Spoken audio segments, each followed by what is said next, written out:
अस्सलाम वालेकुम, welcome back to my channel VO mentor Fatima. Hope so कि आप सब लोग ठीक ठाक होंगे। आज हम CS 607 आर्टिफिशियल इंटेलिजेंस के 3 करंट पेपर एक साथ देखने जा रहे हैं।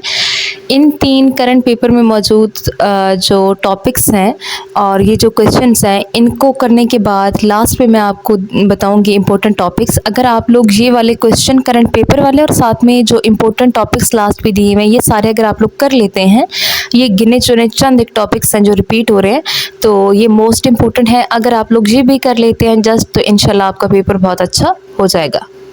सो वीडियो को आपने स्किप हरगिज़ नहीं करना। और इसके साथ ही मैं आपको बताती चलूँ कि चैनल के अबाउट सेक्शन में हमारा व्हाट्सएप का कम्युनिटी लिंक गिवन है। अगर आप लोग कोई भी करंट पेपर चाहिए हो या फाइल चाहिए हो, तो आप लोग उसको भी ज्वाइन कर सकते हैं। और साथ ही आपने यूट्यूब चैनल को भी सब्सक्राइब कर लेना है ताकि आने वाली हर वीडियो को नोटिफिकेशन आपको मिलता रहे। सो चलिए वीडियो को स्टार्ट करते हैं।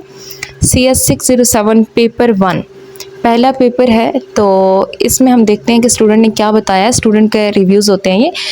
तो उन्होंने कहा है जी, MCQs जो है वो मोस्टली मास की फ़ाइल से आए हुए थे, सरमास की फ़ाइल से। शॉर्ट क्वेश्चन उन्होंने कहा है कि describe a static procedure. A static के बारे में पहले भी आपको बताया गया था, ये बहुत इंपॉर्टेंट टॉपिक है ए स्टैटिक।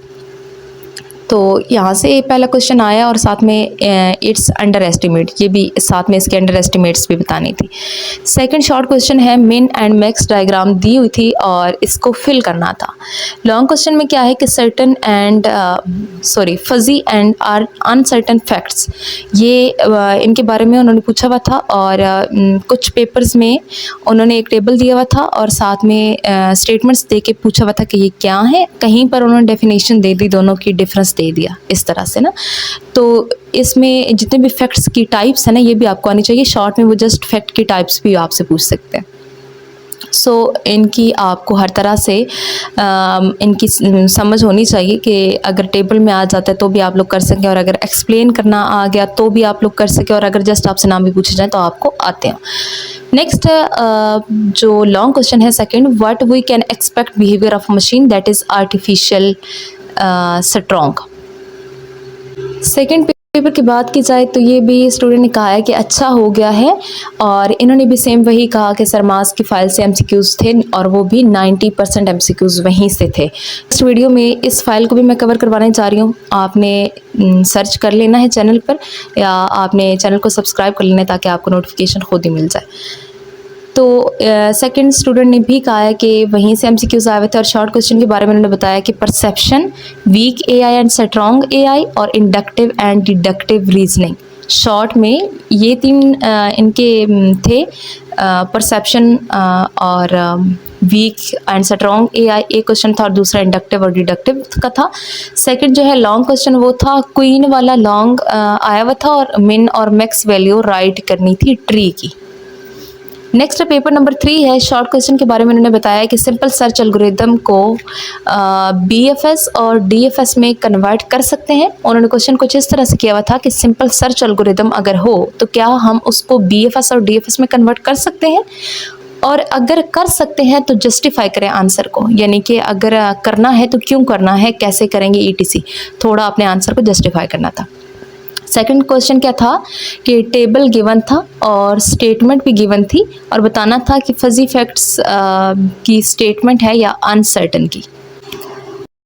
लॉन्ग क्वेश्चन की बात करें तो लॉन्ग क्वेश्चन यहाँ पे था, टेबल गिवन था, स्टेटमेंट भी गिवन थी, और डिक्लेरेटिव और प्रोसीजरल नॉलेज का बताना था।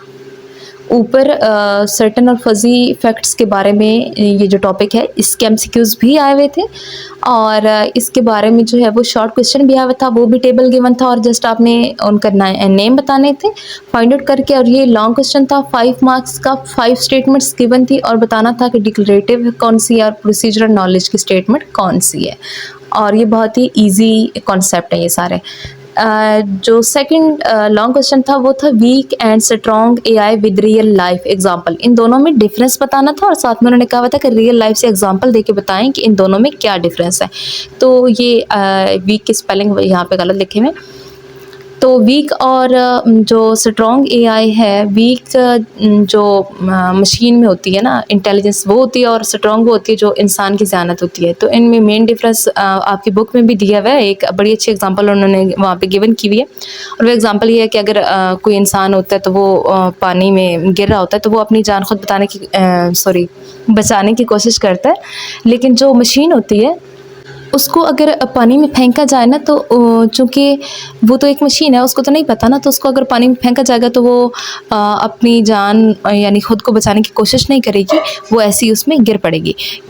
कि जो वीक एआई मशीन्स होती हैं उनको जितना इंसान ने बताया होता है और जो उनका बनाने वाला होता है, जितना उसने इंस्ट्रक्शंस दी होती हैं, वो जो वीक एआई है वो जस्ट उसी पे अमल करती है। उसके अलावा ख़ुद से वो कोई काम नहीं कर सकती। वो उतना ही करेगी जितनी उसको इंस्ट्रक्शन मिली हुई है, जितना उसको पता है। ठीक है, तो ये आपने एग्जांपल कर लेनी। इम्पोर्टेंट टॉपिक्स की बात करें तो वीक एंड स्ट्रॉन्ग एआई में आपने डिफरेंस याद करना है। आर्टिफिशियल इंटेलिजेंस के बारे में वैसे तो नहीं आती उसकी डेफिनेशन, लेकिन आपको पता होना चाहिए कि आर्टिफिशियल इंटेलिजेंस होती क्या, उसकी वो जो एक लाइन की स्टेटमेंट है वो आपको पता होना चाहिए। और वीक और स्ट्रॉन्ग एआई के दरम्यान आपने डिफरेंस भी आना चाहिए आपको, और साथ में इसकी एग्जांपल भी आपने लाजमी तौर पर करनी है। सेकंड है एक्सपर्ट सिस्टम। एक्सपर्ट सिस्टम पे या तो क्वेश्चन आता है या फिर इसके एमसीक्यूज आ जाते हैं। और थर्ड जो इम्पोर्टेंट टॉपिक है वो 8 क्वीन वाला टॉपिक है। फोर्थ जो है वो टाइप ऑफ नॉलेज है। फिफ्थ जो है फैक्ट्स एंड इट्स टाइप्स है। और नेक्स्ट टॉपिक है डीएफएस एंड बीएफएस। इसको आपने डिटेल में करना है, डिटेल में इसको आपने कर लेना है। फिर साथ में स्टैटिक प्रोसीजर, इसकी अंडर एस्टिमेट्स, और साथ में डायनामिक प्रोग्रामिंग, और लास्ट है इंडक्टिव और डिडक्टिव रीजनिंग। ये वो टॉपिक्स हैं जो कि हर पेपर में तकरीबन रिपीट हो रहे हैं। कहीं पर कोई से यहाँ से लास्ट वाले 4 टॉपिक्स उठाए गए हैं, कहीं से स्टार्ट वाले, कहीं से मिड वाले, लेकिन ये टॉपिक सारे बहुत ही ज़्यादा इंपॉर्टेंट है, तो इनको आपने हर हाल में कर लेना है। और इन टॉपिक्स को डिटेल में करने के बाद आपने सरमास की फ़ाइल को कर लेना है, समझ के करना है उस फाइल को, देन इंशाल्लाह आपका पेपर बहुत ही अच्छा हो जाएगा। CS 607 का पेपर बिल्कुल मुश्किल नहीं आ रहा, बहुत ही इजी सब्जेक्ट है और पेपर भी बहुत ही इजी आ रहा है। और ये जो BFS और DFS है या फिर ये जो ट्रीज़ वगैरह गिवन हैं या ये सारी चीज़ें, तो इनके कॉन्सेप्ट आपने पहले ही काफ़ी सारे जो कोर्सेज़ हैं उनमें की हुई हैं। CS के स्टूडेंट हैं तो आपके लिए ये न्यू कॉन्सेप्ट नहीं है। And thank you so much for watching.